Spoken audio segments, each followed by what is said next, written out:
नमस्कार मित्रों, मैं नीरज पांडे। आप देख रहे हैं मेरा YouTube channel Neeraj with math GS. आज मित्रों मैं चर्चा करूंगा खुद के अधिकार के बारे में। अर्थात कि मैं एक मानव हूं मित्रों, और अब आप सब जो मुझे देख रहे हैं वो भी एक मानव हैं। तो आज मैं अपने दिवस के बारे में बात करूंगा, अर्थात मानव के दिवस के बारे में बात करूंगा। और इसी को और आगे के चल के बातें करें मित्रों, इसको हम कह सकते हैं विश्व मानवाधिकार दिवस। और आप सभी जानते हैं कि आज 9 दिसंबर हो गया, कल मित्रों होगा 10 दिसंबर। और 10 दिसंबर को क्या मनाया जाता है? विश्व मानवाधिकार दिवस मनाया जाता है। देखिए मित्रों, विश्व मानवाधिकार दिवस मनाया जाता है तो पहली बात हम ये जानना चाहते हैं कि मानवाधिकार है क्या। यह मानवाधिकार कहां से आया, क्यों आया, कैसे आया, ये सारी बातें हम जानेंगे। देखिए मित्रों, मानवाधिकार, मानव की अधिकारों की बात जहां हो वही होगा मानवाधिकार। और होता क्या है मित्रों कि मानवाधिकार किसी सरकार द्वारा या किसी संविधान द्वारा नहीं दिए जाते।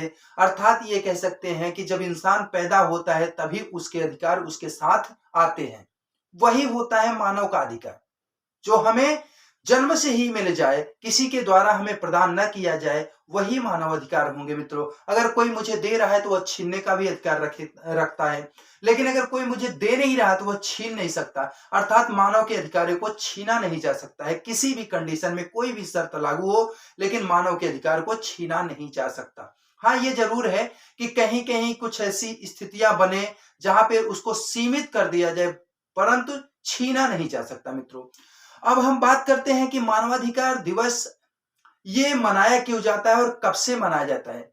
देखिए मित्रों, पहला प्रथम युद्ध जब हुआ, प्रथम विश्व युद्ध हुआ 1914 में और 18 तक चला, बहुत नरसंहार हुआ, बहुत लोगों के साथ जास्ती हुई, बहुत लोगों के साथ कह सकते हैं कि बहुत दरिंदगी की गई, बहुत कह सकते हैं जो नहीं सोचा गया था उससे भी ज्यादा उनके साथ क्या हुआ, घृणित कार्य हुआ। उनको एक दास्ता के जंजीर में बांधा रखा गया।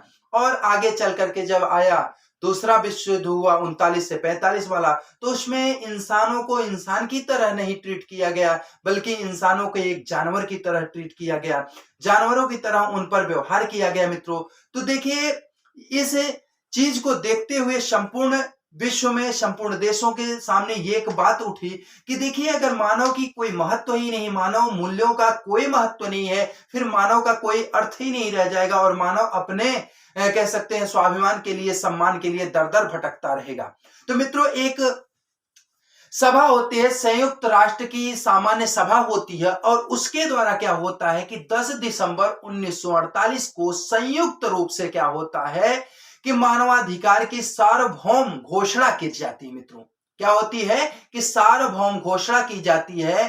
कब? 10 दिसंबर 1948 को। और किसके द्वारा की जाती है मित्रों? तो कहा जाए संयुक्त राष्ट्र सभा के, संयुक्त राष्ट्र की सामान्य सभा द्वारा इसको क्या किया जाता है, इसकी संपूर्ण घोषणा की जाती है, सार्वभौमिक घोषणा की जाती है।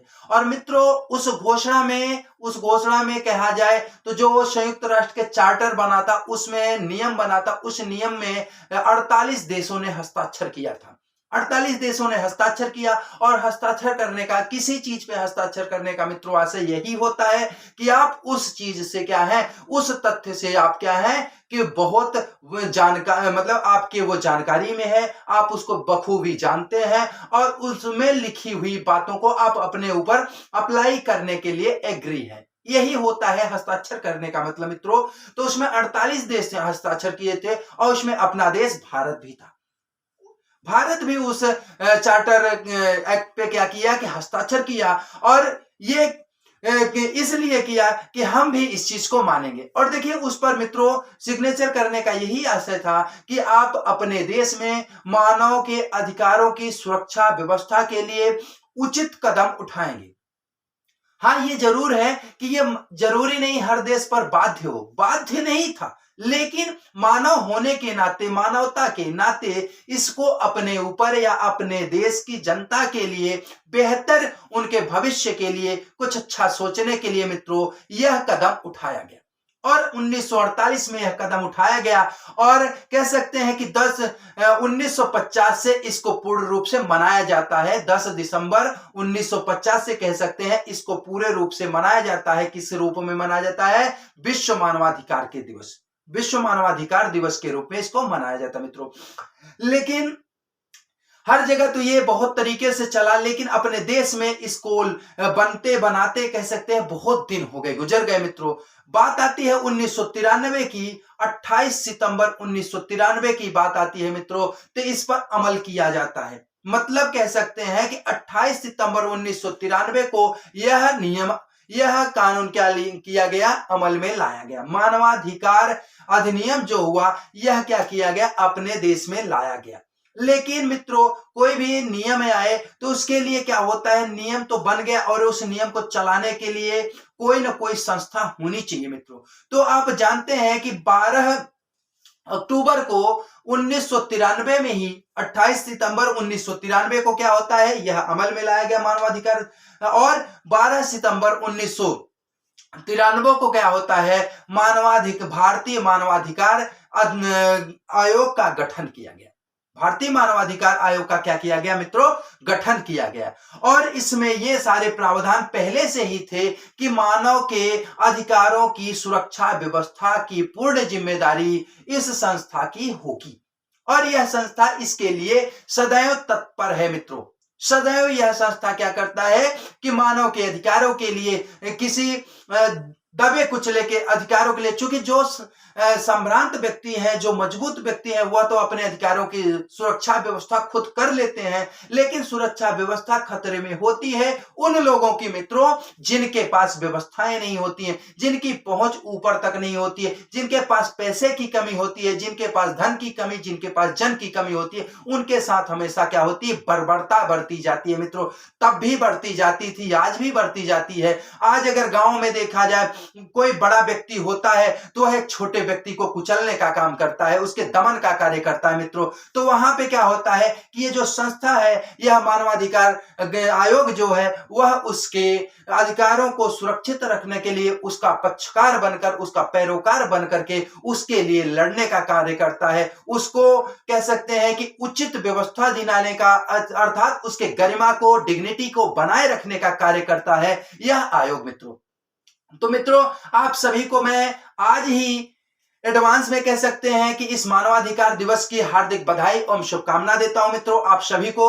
और ये बात जो है मानवाधिकार, यह मित्रों क्या है कि सिर्फ कोई एक व्यक्ति नहीं कर सकता, इसके लिए हर व्यक्ति को क्या करना होगा कि मानव के लिए उसको अच्छा सोचना पड़ेगा। अब देखा जाए कि जो मानवाधिकार अधिनियम बना था उस समय 1948 में, उसमें अनुच्छेदों की संख्या देखी जाए मित्रों 30 अनुच्छेद बनाए गए थे और 30 अनुच्छेदों में मनुष्यों के लिए, मानवों के लिए क्या क्या नियम होंगे, कैसे नियम होंगे, उनको कह सकते हैं कि ये बताया गया कि भैया क्या होंगे, कि मानव क्या होंगे, कि मानव एक जो है इनकी व्यवस्था कैसे की जाएगी, कैसे नहीं की जाएगी, ये सारी बातें उसमें चर्चा की गई। जैसे कि एक छोटी सी बात हम लेते हैं, दास प्रथा। दास प्रथा का उन्मूलन मानव अधिकार के, अगर दास प्रथा आप अपना रहे हैं या दासता किसी से करवा रहे हैं, अर्थात आप मानवाधिकार का उल्लंघन कर रहे हैं। किसी व्यक्ति के स्वतंत्रता को छीन रहे हैं तो आप मानवाधिकार का उल्लंघन कर रहे हैं। अगर मानिए मित्रों, जैसे मानवाधिकार, अगर कभी आप पुलिस स्टेशन में गए होंगे तो वहां मानवाधिकार का एक पूरा बड़ा सा चिट बना करके लिखा रहता है, नीले और लाल कलर से देखेंगे तो वहां क्या होता है मानवाधिकार, वहां भी कुछ मानव के अधिकार लिखे होते हैं कि आपको अगर पुलिस पकड़ती है तो पुलिस को कारण बताने होंगे। अगर आपको पुलिस पकड़, ये आपका अधिकार है, आप उससे पूछ सकते हैं कि आप मुझे पकड़ रहे हैं, ठीक है पकड़िए, लेकिन किस जुर्म के तहत आप मुझे पकड़ रहे हैं ये प्लीज मुझे बताने की आप कोशिश करें, अर्थात कि आप कष्ट करें कि मुझे बताइए कि आप किस जुर्म में मुझे पकड़ रहे हैं। बाद में मित्रों अगर आपको वो थाने ले जाते हैं, पुलिस स्टेशन ले जाते हैं, तो वहां रखने का भी नियम है कि 24 घंटे के अंदर ही उनको क्या होगा, किसी मजिस्ट्रेट के सामने आपको प्रस्तुत करना पड़ेगा। अगर ये भी बातें हैं कि कोई महिला अगर बंदी बनती है तो उसको एक महिला पुलिस ही ले जा सकती है, उसको हथकड़ी लगाने का अधिकार या उसको पकड़ने का अधिकार या उसको बंदी बना करके ले जा करके पुलिस स्टेशन में रखने का अधिकार वह क्या होगा, एक महिला जो पुलिसकर्मी होगी उसके पास होते हैं। पुलिस जो पुरुष पुलिसकर्मी होगा वह महिला को गिरफ्तार नहीं कर सकता है मित्रों। वहां पे भी देखे होंगे तो महिला बंदी गृह पुरुष बंदी गृह ऐसा बना होता है, तो महिला को महिला बंदी गृह में ही रखा जाता है, पुरुष को पुरुष बंदी गृह में रखा जाता है। और इन सब चीजों को अगर मित्रों आप इसको विधिवत पढ़ें तो इनमें बहुत सारी चीजें हैं जो कि आपके अधिकारों के बारे में आपको वर्णन करती हैं और आपको बताती हैं और आपको सजग बनाती हैं, मजबूत बनाती हैं, आपको लड़ने के लिए मजबूत बनाती हैं। आपको किसी के सामने झुकना नहीं पड़ेगा मित्रों, क्योंकि अगर आप अपने अधिकारों को जानते हैं तो आप किसी के सामने झुकेंगे नहीं। नर्मता एक अलग बात होती है कि किसी एक बड़े आदमी के सामने, किसी अपने बूढ़ बुजुर्ग के सामने या किसी बड़े अधिकारी के सामने आप शालीनता से बात करें। शालीनता से बात करनी मित्रों एक अलग बात है और किसी के सामने झुकना अलग बात है। मेरे कहने का आशय यह है कि आप उनसे शालीनता से बातें करें। अगर वो आपसे बड़े हैं, बुजुर्ग हैं, तो भी शालीनता से बातें करें। आपके उच्चाधिकारी हैं या आप एक सामान्य सिविलियन हैं और वो अधिकारी हैं, तो उनको सम्मान दीजिए। लेकिन ये नहीं कि वो आपके साथ बर्बरता बरते और आप उनके सामने झुके रहें, आप अपने सर को कटाते रहें, सर को झुकाते रहें, ऐसा नहीं है। मानवाधिकार यही कहता है कि आपको अपने अधिकार के लिए लड़ना होगा मित्रों, और जब तक कोई व्यक्ति अपने अधिकार के लिए लड़ता नहीं है तो वह आगे कुछ नहीं कर सकता। क्योंकि देखिए बापू जो हमारे थे महात्मा गांधी जी, वह एक लकड़ी लेकर के, एक डंडी लेकर के, एक धोती ओढ़ करके पूरे अंग्रेजों को भारत से भगाने में सफल हुए थे। तो मुझे यह पूर्ण विश्वास है कि अगर आज हम भी अपने अधिकारों को और सही रास्ते पर, चूंकि देखिए मित्रों रास्ता अगर आपका सही है तभी आपको विजय मिलेगी। अगर आप गलत रास्ते से विजय पाना चाहते हैं तो वह संभव नहीं है मित्रों। आपको सही रास्ते के साथ चलना होगा, सही रास्ते के साथ आगे बढ़ना होगा, तभी आपको क्या होगा कि आप सफल बनेंगे। देखिए मित्रों अगर आप किसी के सामने झुक नहीं रहे हैं तो इसका आशय ये नहीं कि आप उसका सम्मान नहीं कर रहे हैं। मतलब आपके अगर वो अधिकारों का हनन कर रहा है, आपके अधिकारों के साथ खिलवाड़ कर रहा है, तो उसके सामने झुकना नहीं है, उसके सामने तटस्थता के साथ लड़ना है मित्रों। उसका सम्मान करिए, बड़े होने के नाते सम्मान कीजिए। इस नाते नहीं सम्मान करेंगे कि वो हमको डराएंगे, धमकाएंगे, क्योंकि मेरे पास भी अधिकार है। हमें फंडामेंटल राइट्स हमारा कानून, हमारा संविधान देता है। फंडामेंटल राइट संविधान के भाग 3 में वर्णित है। आर्टिकल 12 से लेकर के आर्टिकल 35 तक हमें फंडामेंटल राइट मिला हुआ है, हमें मौलिक अधिकार प्राप्त है और हम अपने मौलिक अधिकार के तहत उनसे लड़ने के लिए हम क्या है, सक्षम है मित्रों। हमें संविधान, हमारा संविधान हमको कानून के उनसे लड़ने के लिए सक्षम बनाता है। हमें हमारा कानून कहता है कि हम कहीं भी जा सकते हैं, कहीं भी आ सकते हैं, किसी के विरुद्ध बोल सकते हैं। मुझे किसी नेता हो, कोई मंत्री हो, किसी अगर गलत कर रहा है तो उसको उसके विपक्ष में बोलने के पूर्ण आजादी है। क्योंकि आर्टिकल 19 हमें कहता है 19 से कि हमें प्रेस की आजादी मिली है, हमें अभिव्यक्ति की आजादी मिली है, हमें कहीं आने जाने की आजादी मिली है, हमें कहीं व्यापार करने की आजादी मिली है, हमें अपने धर्म को मानने की आजादी मिली है, हमें अपने कह सकते हैं कि किसी भी प्रकार की जो हमारी पर्सनल व्यवस्थाएं हैं उनको करने के लिए हमें पूर्ण आजादी मिली है मित्रों। और अगर पूर्ण आजादी मिली है तो उसको हम ऐसा नहीं, आजादी का आशय यही होता है मित्रों कि उस आजादी को आप एंजॉय करें, लेकिन आपकी आजादी से किसी को ठेस न पहुंचे। और जहां तक आपकी आजादी से या आपकी स्वतंत्रता से किसी को ठेस नहीं पहुंच रहा है तो आप वहां तक सही है मित्रों। क्योंकि आप, मुझे याद है कि मैं एक इंग्लिश में एक लेसन पढ़ा था कि उसमें एक व्यक्ति था जो कि स्टिक घुमाते हुए ऐसे घूम रहा था और उससे एक जेंटलमैन ने पूछा आप ऐसे क्यों कर रहे हैं? बोले मेरी ये स्वतंत्रता है। तो वो जेंटलमैन ने उनको जवाब दिया कि आपकी स्वतंत्रता है, मैं मानता हूं, आप छड़ी को घुमा सकते हैं, छड़ी आपकी है और आप घुमा सकते हैं, परंतु आप छड़ी उसी समय घुमा सकते हैं जब आपके अगल बगल कोई ना हो, अर्थात आपकी छड़ी से किसी को नुकसान न पहुंचे मित्रों। और अगर आपकी छड़ी से किसी को नुकसान पहुंच रहा है तो आपके नाक के आगे जो जगह है वह क्या है, किसी दूसरे के लिए सुरक्षित है, वहां आप कुछ गलत नहीं कर सकते, छड़ी नहीं घुमा सकते। और अगर कोई नहीं है तो आप छड़ी घुमाएं, घूमे, कूदे, कुछ भी करें। तो देखिए मित्रों क्या है कि आपको अपने अधिकारों को समझना होगा, अधिकारों का सदुपयोग करना होगा, न कि दुरुपयोग करना होगा। कानून बनाया जाता है आपकी सुरक्षा व्यवस्था के लिए, सुरक्षा व्यवस्था को बढ़ावा देने के लिए, सुरक्षा व्यवस्था के कह सकते हैं सुरक्षा व्यवस्था के नाम पर के वो आपको गलत करने के लिए नहीं बनाया जाता कानून। उस कानून को अगर आप सही तरीके से करेंगे तो मुझे पूर्ण विश्वास है जैसे हमारे बापू, हमारे सुभाष चंद्र बोस और तमाम नेता जो है वह क्या है कि आज भी स्मरणीय कह सकते हैं, उनको हम लोग याद करते हैं, स्मरण करते हैं उनका, उसी प्रकार से आप भी याद किए जाएंगे। लेकिन सही रास्ते पे चलेंगे तो अगर रास्ता गलत होगा मित्रों, तो जैसे बहुत सारे डाकुओं का नाम लिखा जाता है कि ये कुख्यात डाकू था, यही मित्रों अंतर है कि कुख्यात और विख्यात में अगर अच्छा कार्य करेंगे तो आपके नाम के आगे क्या लगता है, विख्यात व्यक्ति, और अगर आप बुरा कर्म करेंगे तो आपके नाम के आगे लगता है कुख्यात व्यक्ति। तो मित्रों मैं आपसे यही कहूंगा कि मानवाधिकार का आप अपने पूर्ण प्रयोग करें, मानव के अधिकारों को समझो, मानव के अधिकारों को पढ़ें, मानव के अधिकारों को माने। लेकिन ये नहीं है कि आप मानव अधिकारों में इतना मगरूर हो जाए कि मुझे ये चीज मिला है, हम कुछ भी कर सकते हैं, कहीं भी कर सकते हैं। देखिए मित्रों, आपको बोलने का अधिकार है, अभिव्यक्ति का अधिकार है, लेकिन ये नहीं कि अभिव्यक्ति के जरिए आप किसी को गाली दें। अभिव्यक्ति का आशय यह होता है मित्रों कि आप किसी के प्रश्नों का सम्यक उत्तर दे सकें, किसी की बातों का सम्यक उत्तर दे सकें, और वो जिस भाषा में समझता है उस भाषा में समझाने की जरूरत नहीं है मित्रों। आपको अपनी भाषा को सहज और सरल बना के बतानी है कि जिससे आपकी भाषा से किसी अन्य व्यक्ति को ठेस न पहुंचे, और आप उस भाषा को अगर कहीं रखें तो हर व्यक्ति आपके समर्थन में खड़ा हो, न कि आपके विरोध में खड़ा हो कि आपकी भाषा का जो चुनाव था वह गलत था। तो मित्रों, अगर इस प्रकार से आप अपने अधिकारों का रक्षा करेंगे तो मुझे नहीं लगता कोई भी पुलिस वाला आपको परेशान करेगा या कोई भी व्यक्ति आपको परेशान करेगा। क्योंकि अक्सर ये कंप्लेन आती है कि मैं एक बाइक लेके जा रहा था, मुझे एक पुलिस वाले ने पकड़ा और मुझे 500 का चालान कर दिया, 1000 का चालान कर दिया। वहां अगर देखें मित्रों तो अपनी कमी है।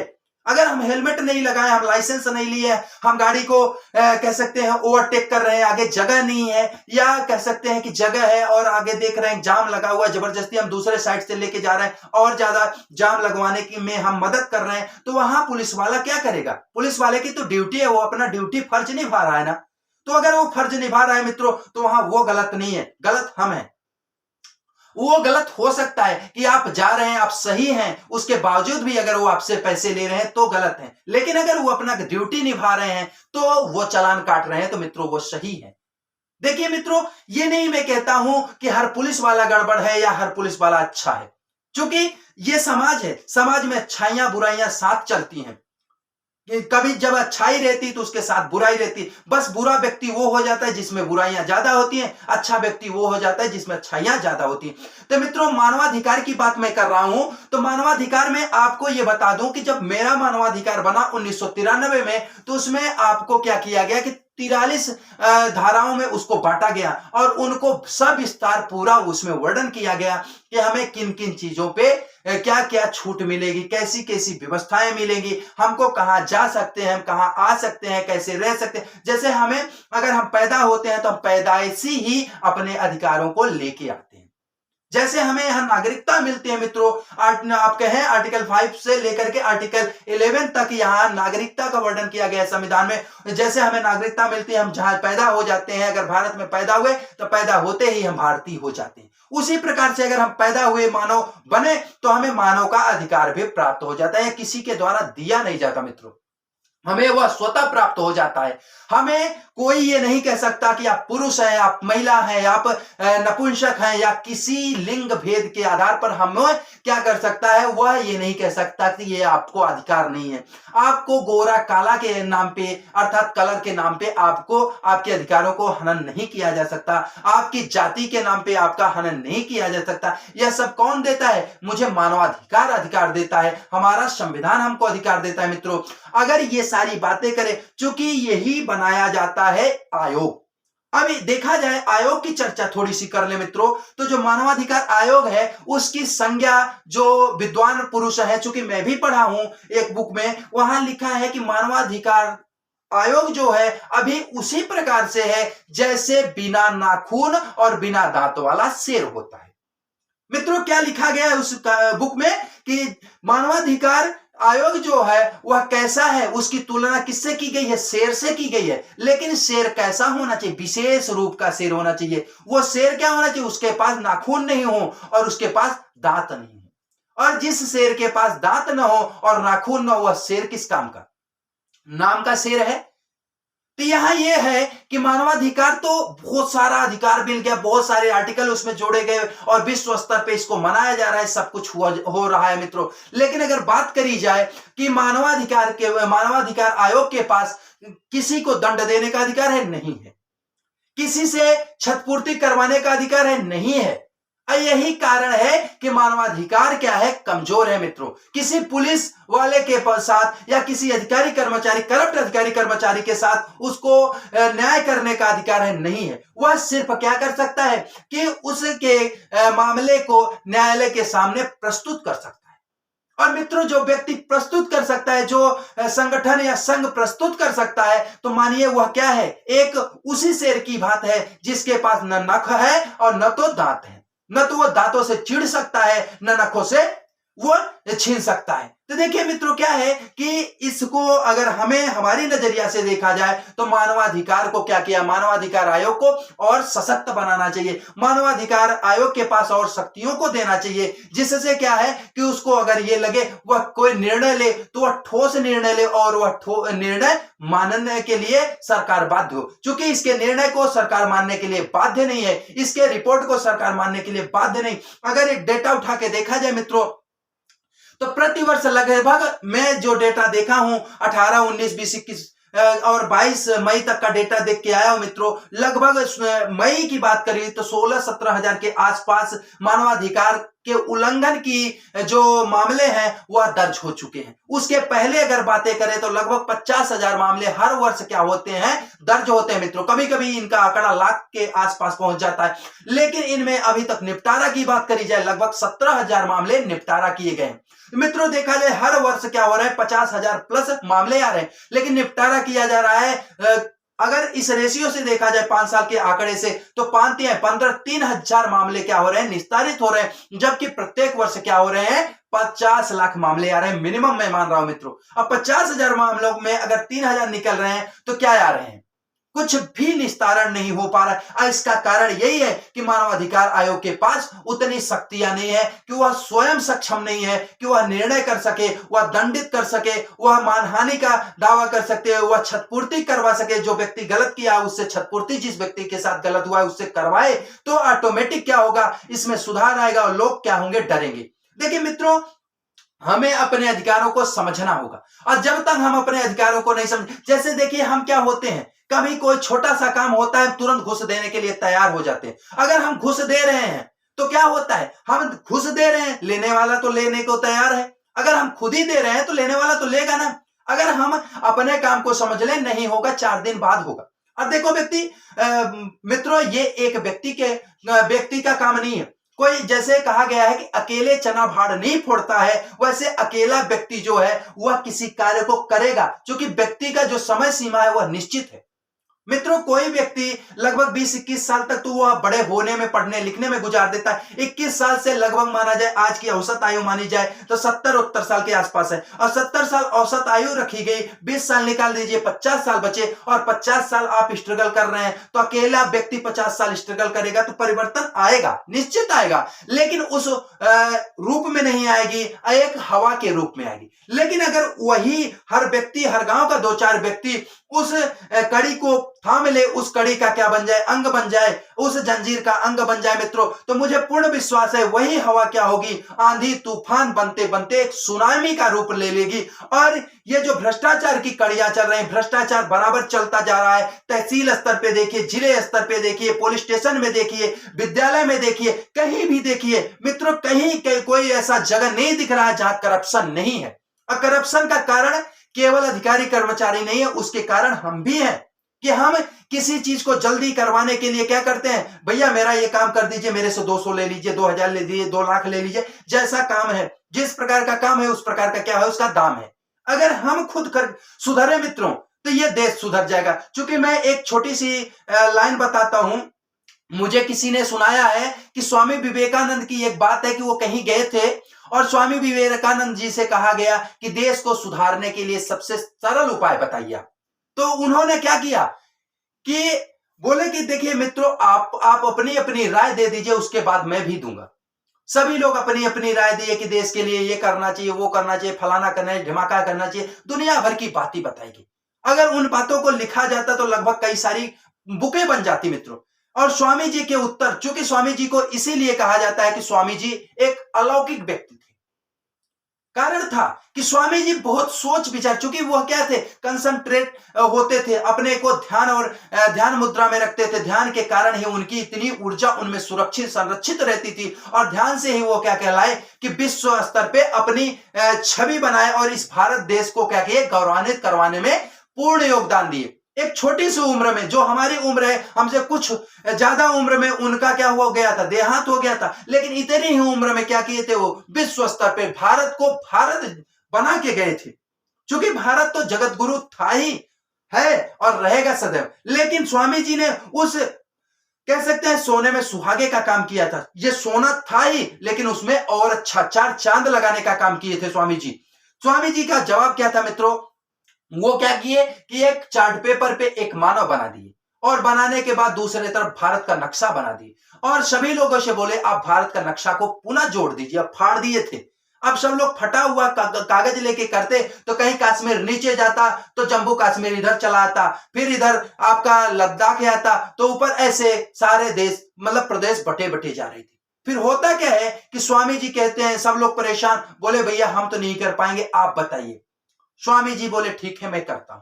स्वामी जी भारत को नहीं बनाए मित्रों। स्वामी जी क्या करते हैं कि स्वामी जी उस व्यक्ति को बनाए जो कि पीछे एक मानव बना था। मानव को हमें पता है, मानव की सामान्य संरचना हमें पता है कि यहाँ पे सर है, फिर आपका माथा है, नाक है, कान है, ऐसे करते चले जाएंगे नीचे। इस प्रकार से स्वामी जी पन्ना पलट करके ऐसे सेट करते चले और भारत ने उस मनुष्य को बना डाले। अब मनुष्य को बना करके उसको पूरा चिपका करके दे दिए, बोले देखो इस तरफ भारत दिख रहा है। नहीं, सब लोग आश्चर्यचकित कि भैया इतने सारे खंड करने के बाद, हजारों खंड करने के बाद भारत को बनाए कैसे? बोले मित्रों मैं भारत नहीं बनाया, मैं आदमी को बनाया। अर्थात मैं आदमी को नहीं बनाया, खुद को बनाया। क्योंकि पीछे तरफ मेरा चित्र था। पीछे तरफ कौन था? स्वामी विवेकानंद थे, और विवेकानंद को मैं बनाया हूं, अर्थात मैं खुद को बनाया हूं, अपने आप को बनाया हूं। और मित्रों मैं आपसे वादा करता हूं कि अगर आप लोग भी अपने अपने को बना लें तो देश ऑटोमेटिक बन जाएगा। देश का उत्थान आपसे है। अगर आपका उत्थान हो गया तो देश का तो आप खुद से हो जाएगा, क्योंकि आप क्या है, देश में है ना। ऐसा तो नहीं कि आप में देश है। अगर आपका विकास हो रहा है, हर व्यक्ति का विकास हो रहा है, यह चौमुखी विकास सब लोग करेंगे तो देश का नाम तो आगे रोशन होना ही होना है। तो मित्रों देखिए, इस सेशन के माध्यम से मैं आप सबसे यही आग्रह करना चाहूंगा कि हर व्यक्ति अपने को देखे और अपने को आगे बढ़ाने की कोशिश करे। और अगर आप अपने में सुधार लाते हैं, अपनी कमियों को दूर करते हैं, दूसरे को कमियों को नजरअंदाज करते हुए चलते हैं, तो निश्चित ही यह देश महान होगा। जैसे महान था वैसे ही महान रहेगा। देखिए मित्रों, होता क्या है कि हम क्या करते हैं, हमेशा कमियां खोजते हैं। जैसे हर व्यक्ति अगर कहीं खड़े हो जाइए तो व्यक्ति एक दूसरे की कमियां खोजते हैं। किसी टीचर की कमियां खोजते हैं, किसी पुलिस वाले की, किसी आईएएस अधिकारी की, किसी नेता की। अगर उनकी कमियां नहीं, उनमें कुछ अच्छाइयां भी तो होंगी, तो अच्छाइयां भी लेनी चाहिए। हाँ ठीक है, उनकी कमियां, चूंकि हमें अभिव्यक्ति का आजादी का क्या है, बोलने का अधिकार मिला है, तो हम बोले, लेकिन उसको उस तर्क में बोले मित्रों जिससे देश का भला हो सके। अगर योगी जी, मोदी जी कहीं गलत कर रहे हैं, देश उनके कार्यों से देश को हानि पहुंच रही है, तो मुझे उनके विपक्ष बोलने का, कह सकते हैं, पूर्ण अधिकार है, और कह सकते हैं मुझे बोलना भी चाहिए मित्रों। लेकिन अगर योगी जी, मोदी जी या अन्य सरकारें जो सरकार में सत्तारूढ़ हैं, वो देश के लिए, प्रदेश के लिए, राज्य के लिए, गांव के लिए अच्छे कार्य कर रहे हैं, तो हमें उनके प्रशंसा में भी शब्द बोलने चाहिए। क्योंकि मैं समझता हूं, मेरा खुद का विचार है मित्रों, कि अगर कोई व्यक्ति अच्छा कर रहा है और उसको टोका जाए, बल्कि उसकी प्रशंसा की जाए, तो वह क्या होता है, और अच्छा करता है। और कोई व्यक्ति गलत कार्य कर रहा है, यदि उसको 10 लोग कहने लगे कि आप गलत कर रहे हो, तो जरूर एक दिन उसके मन में आता है कि भाई अगर हमको सब लोग गलत कर रहे हैं, कहीं ना कहीं मेरे में गलती है, कमी है, मैं उस गलती को सुधारूंगा। और जहां तक मुझे लगता है मित्रों कि वह अपनी गलती को क्या करता है, सुधारने की कोशिश करता है। तो ये है मित्रों कि अगर कोई व्यक्ति अच्छा कार्य करे, आपके समाज में कोई लड़का अच्छा कर रहा है, कोई लड़की अच्छी कर रही है, कोई समाज वाला, कोई व्यक्ति अच्छा कार्य कर रहा है, तो उसकी प्रशंसा में 2 शब्द आपको बोलने चाहिए। और कोई व्यक्ति गलत कर रहा है तो उसके, कह सकते हैं, अपोज में भी आपको खड़े होकर के 2 शब्द बोलने चाहिए। देखिए, अगर आप ऐसा नहीं करेंगे तो एक आप अच्छे नागरिक कहलाने के लायक नहीं है। क्योंकि देखिए क्या होता है कि आपका कर्तव्य, जैसे हमें ये चीज हम देखे हैं, अगर एग्जाम्पल उठाएं समाज से, तो अगर हम बिच्छू को लाएं और बिच्छू को खूब खिलाएं पिलाएं, बाद में बिच्छू पर ऐसे थोड़ा सा वार करें तो बिच्छू तुरंत डंक मारता है। क्यों डंक मारता है? क्योंकि उसको हम कितना भी खिला दे, कितना भी पिला दे, कुछ भी कर दे, लेकिन उसका कर्म है डंक मारना, वो डंक मारेगा। तो वैसे मित्रों, अगर वो बिच्छू अपना डंक नहीं छोड़ रहा है मारना, तो हम एक मानव होते हुए इतना कह सकते हैं कि माना जाता है 64 लाख योनियों में मानव जो होता है वह सबसे बुद्धिमान जीव माना जाता है। और जो सबसे बुद्धिमान है वह कैसे नहीं समझ सकता, वह अपने विचारों को, अपने भावनाओं को कैसे बदल सकता है, कि मतलब हम जहां जैसा देखते हैं वैसा बदल जाते हैं। हमें अपने क्या करने चाहिए, अपने इच्छाओं को, दृढ़ इच्छाओं को तटस्थ रखना चाहिए। चंद टरे सूरज टरे, टरे जगत व्यवहार, पर दृढ़ हरिश्चंद्र के टरे न सत्य विचार। मित्रों क्या है कि हरिश्चंद्र जी जो थे वो सत्यवादी हरिश्चंद्र जी थे। कितनी विपत्तियां आई लेकिन वो डिगे नहीं। वो जाकर के घाट पे घटवारा लेने लगे, वहां पे मुर्दा फूकने लगे, मुर्दा फूकने में सहायता करने लगे, लेकिन सत्य को नहीं छोड़े। तो देखिए मित्रों, हमारे देश में ऐसे ऐसे महान विभूति पैदा हुए हैं जिनके अगर हम पग चिन्हों पे चले तो मुझे नहीं लगता कि मुझे कभी भी किसी चीज की कमी होगी। क्योंकि देखिए मित्रों, होता क्या है कि पैसे के साथ, पैसे आवश्यकताएं आपकी भौतिक सुख संसाधन को पूर्ण कर सकते हैं, लेकिन जो आपकी सच्चाई होती है, जो आपकी अंतरात्मा की अच्छाइयां होती हैं, वह आपके अंतरात्मा को बहुत सुख प्रदान करते हैं, आंतरिक सुख देते हैं। और जो व्यक्ति अंदर से सुखी है वह व्यक्ति क्या हो सकता है, बाहर से कभी दुखी नहीं हो सकता मित्रों। और जो बाहर से सुखी है वह अंदर से अवश्य ही दुखी होगा। कारण है कि आप बाहर रूप से दिखावा के लिए आपके पास बहुत सारे धन दौलत है, बहुत कुछ है, लेकिन होता क्या है कि आप क्या करते हैं, आंतरिक रूप से परेशान हैं। उसका कारण है कि हम अपने मानव अधिकारों को क्या करते हैं, हनन करते हैं मित्रों। जैसे कि हमें अपने माँ बाप की सेवा करनी चाहिए, हमें अपने परिजनों की सेवा करनी चाहिए, लेकिन हम करते क्या है कि अगर हम थोड़ा सा कमाने धमाने लगते हैं तो हम तुरंत अपनी वाइफ को लेकर के, बच्चों को लेकर के परदेश चल लेते हैं, जहां हम रहते हैं वहां चले जाते हैं, और माँ बाप को बुरे हाल में घर पे छोड़ के चले जाते हैं। जैसे कि मैं बताया भी हूं कि एक गुजरात की हीराबेन की कहानी है कि उनके बच्चे ने विदेश में नौकरी की और 4-6 महीने बाद जब वापस आता है तो देखता है हीराबेन की क्या है, लाश पड़ी है, हीराबेन नहीं थी। तो मित्रों क्या है कि अगर आपको पहले से पूर्व भान है कि हमारे माँ बाप इस स्थिति में है, इनके साथ दुर्घटना हो सकती है, तो उनको आप अपने साथ ले जाइए। हम ये नहीं कहते हैं आप नौकरी छोड़ करके उनके पास बैठिए, क्योंकि क्या है कि कमाना पड़ेगा, क्योंकि पेट है मित्रों तो भरना पड़ेगा, और शरीर है तो इसको ढकना पड़ेगा। तो ढकने के लिए और पेट भरने के लिए हमें बाहर जाना पड़ेगा, लेकिन इसका यह आशय नहीं कि हमें अपने माँ बाप को त्यागना पड़ेगा। माँ बाप को त्यागना नहीं पड़ेगा मित्रों, माँ बाप को साथ में लेकर के, क्योंकि मैं जानता हूं सर्व तीर्थमयी माता सर्वदेव एवं पिता मातरम पितरम सर्वयत्नेन पूजते। जो अपने माता पिता को सब यत्नों से पूजा करता है ना मित्रों, वो कभी दुखी नहीं हो सकता, क्योंकि हमारे शास्त्र पुराण भी कह रहे हैं माता क्या होती है, सर्व तीर्थमयी माता। मेरी माता ही सर्व तीर्थ है, सभी तीर्थों के बराबर है, और मेरा पिता ही क्या है, सब देवता है। और जिनके तीर्थ, सारी तीर्थ मेरे पास है, सारे देवता मेरे पास है, फिर मुझे भटकने की क्या आवश्यकता है। हम जहां जाएं वहां अपने माँ बाप को लेके जाएं। अगर 2 रोटी खाएंगे, 2 रोटी की व्यवस्था है तो 1 रोटी हम खाएंगे, 1 रोटी में हमारे माँ बाप भी खाएंगे। देखिए मित्रों, वो सुख होता है, क्योंकि माँ बाप भी अगर हमको पालते हैं, बड़ा करते हैं, तो उनकी एक एक्सपेक्ट होती है, एक आशा होती है कि कल मेरा बच्चा मेरे लिए कुछ करेगा। हम ये नहीं कहते आप करोड़ों की दौलत कमाएं, लेकिन करोड़ों की दौलत नहीं मित्रों, 2 रुपए कमा रहे हैं तो माँ बाप को खुश करने की कोशिश करें, क्योंकि उनके आज्ञा का पालन अगर आप करते हैं, उनके कहे हुए बातों पे आप चलते हैं, तो जो माँ बाप को खुशियां मिलती हैं तो वो आपको कहीं ना कहीं सुख देंगी। क्योंकि बाढ़े ही पूत पिता के धर में, खेती उपजे अपने कर में। मित्रों, अगर पुत्र बढ़ रहा है तो वह पिता के ही कर्म से बढ़ता है, पिता के ही धर्म से बढ़ता है, और जो आप उत्पन्न कर रहे हैं वो अपने कर्म द्वारा, चूंकि आप मेहनत करेंगे तो आपको मिलेगा।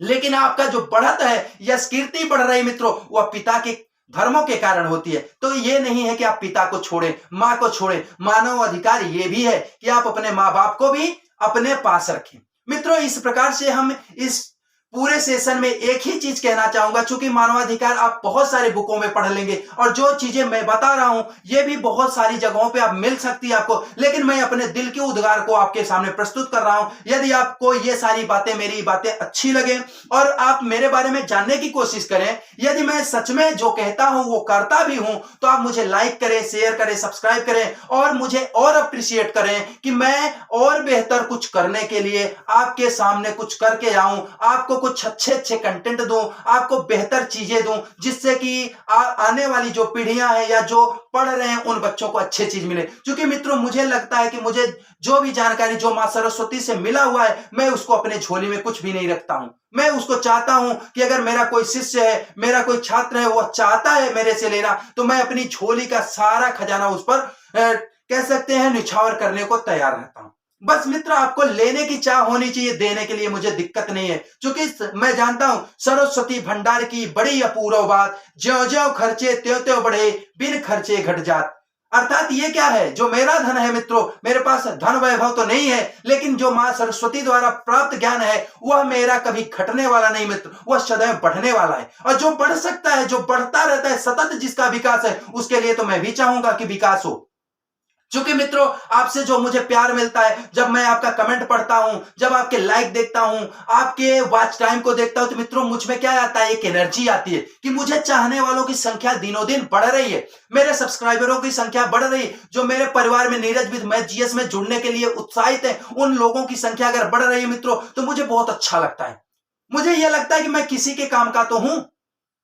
और मित्रों मैं यही कहता हूं, मानवाधिकार और मानव होने का मेन मतलब यही है कि आप किसी के काम आवे।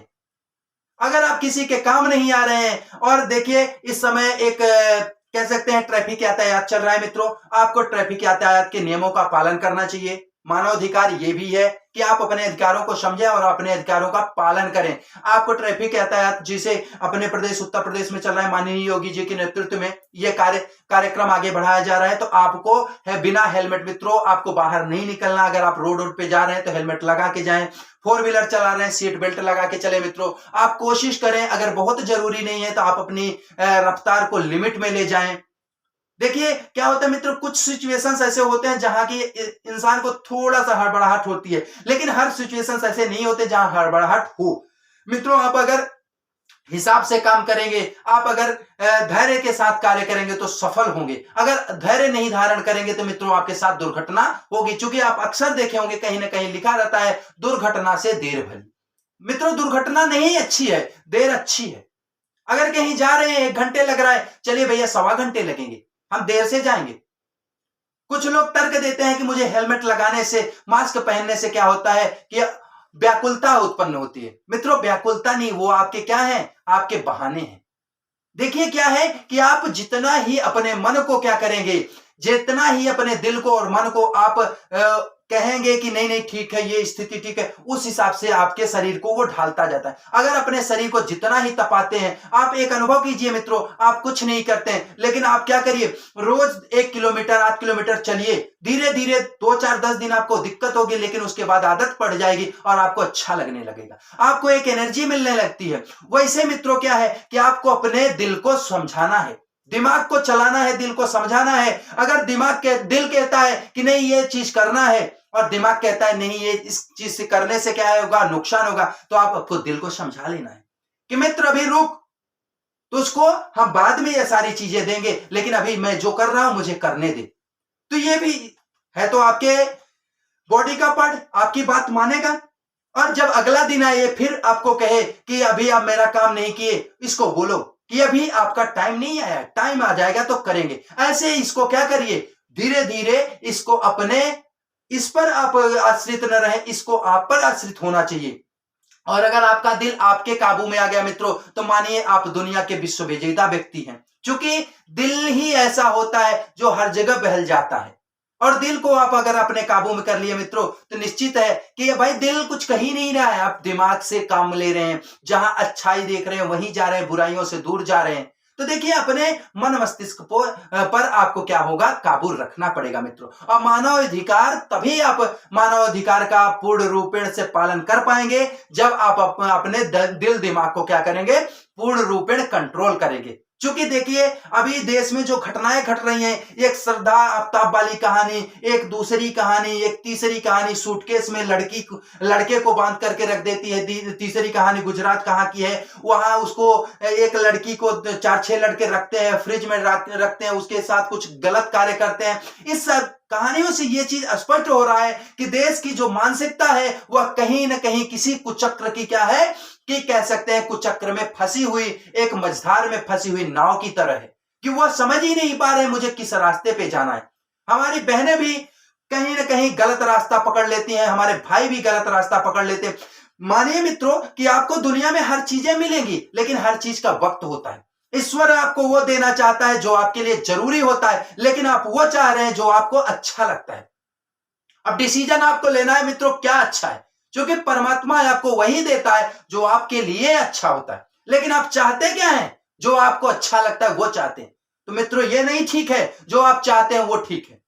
आपको जो परमात्मा दे रहा है, जो आपके लिए अच्छा है वो दे रहा है ना, तो आपके लिए जो अच्छा होगा वो खुद देगा। आप कर्म करिए, कर्मण्येवाधिकारस्ते मा फलेषु कदाचन कर्म फल हेतुर्भुर्माते संगोस्ति कर्मणा। ये हमारे गीता का श्लोक है मित्रों। गीता में कहा गया है कि हमें कर्म करना चाहिए, और कर्म कैसा करना चाहिए, हमें सकारात्मक कर्म करना चाहिए, नकारात्मक कर्म नहीं। जैसे कि कोई ऐसे भी लोग होंगे जो इन कर्मों को भी कहते होंगे कि वो तो कर्म कर रहा था, लेकिन घृणित कर्म नहीं मित्रों, आपको सही कर्म करने हैं। और तभी आप मानव अधिकारों का पालन कर सकते हैं, करवा सकते हैं। और जब तक आप में आग नहीं जलेगी इन सब चीजों के प्रति, इनको अपने कह सकते हैं कि दिल में ऐसी आग जलाइए जिसमें क्या है, आपकी बुराइयां उसमें क्या हो जाए, जल के राख हो जाए। और मित्रों अगर आपकी बुराइयां जल के राख हो गई तो फिर दिक्कत नहीं है, फिर आप अपने मानव अधिकारों का भी पालन कर सकते हैं और देश में समाज में आप एक अच्छे आदर्श नागरिक की तरह माने जाएंगे। क्योंकि मित्र यही जीवन का सार है। अगर आप अपने जीवन में 10 लोगों के दिल में जगह बनाने का कार्य कर सके, अगर 10 लोगों के दिल में आप रहने की थोड़ी सी भी जगह पा गए, तो मानिए आप एक सफल मानव हैं। और अगर 10 लोगों की बद्दुआएं आपके साथ हमेशा चल रही हैं, 10 लोग आपको गालियां दे रहे हैं, तो मानिए आप मानव होते हुए भी दानव का कार्य कर रहे हैं मित्रों। चूंकि मैं बोलने का बहुत स्पष्टवादी मित्र हूं, चूंकि मुझे लगता है कि सही बोलना चाहिए, किसी से डर के नहीं बोलना चाहिए। जीवन है 4 दिन का, कब किसका खात्मा हो जाए कोई कहानी नहीं है। जैसे मेरे सामने ये बल्ब जल रहे हैं, लाइट है, बल्ब जल रहे हैं, लाइट चली जाएगी, बल्ब बंद हो जाएंगे। वैसे मैं हूं, श्वासें चल रही हैं हूं और श्वासें बंद तो मैं नहीं। तो मित्रों इस चीज का डर नहीं है, किसी से डर के बातें नहीं करनी चाहिए। जो सही है सही बोलना चाहिए, क्योंकि क्या है, इस जीवन का क्या भरोसा, आज है कल नहीं, जो कल नहीं है उसको आज ही नहीं।